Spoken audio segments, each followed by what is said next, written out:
Good morning! Bisita Iglesia 2025. So dito po kami sa first stop po namin ay sa Regina Rica, Tanay. So mga kasama ko po si Coco, si Kuya Jess na alis na sa May 6. Saka yung ex ko, ito. Si Mayora. So dito kami. Ang nakakapagod makyat. Anyway, masaya naman. Enjoy. So mamaya mag-ano ulit po tayo sa mga susunod na yung pupuntahan. Okay, bye-bye!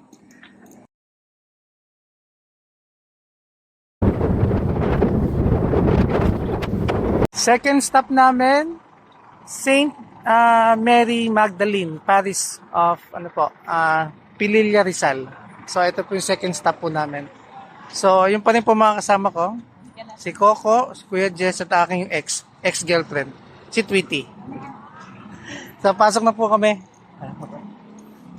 Po yung second stop.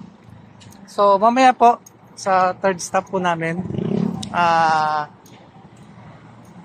sa may Tanay naman. Okay. See you.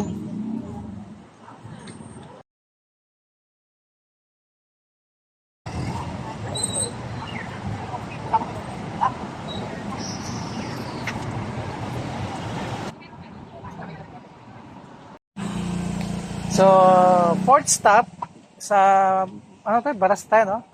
Baras, simbahan po sa Baras. So, sabi nga po ni Kuya Jess, talagang pinaghandaan na pagpunta namin dito. Kasi sa pang-apat na drop namin, Bisita Iglesia, ito lang po yung talagang covered yung parking ng motor. Ayan. Talagang safe, covered. Oh, diba? Walang kainit-init. Pinaghandaan. Pinaghandaan ng pagdating ni Kuya Jess. Ayan.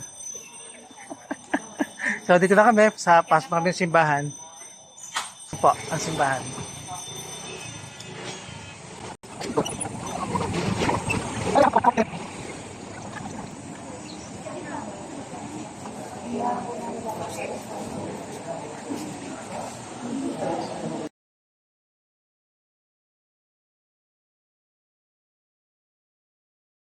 So, dahil sa sobrang init, papalamig muna kami.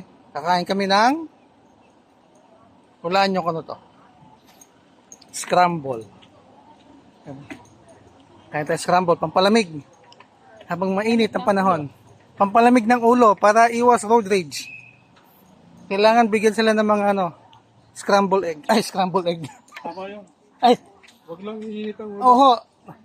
Palamig tayo para iwas road rage. Masarap ba? Ha? Paano kakain? Kain muna ako ha.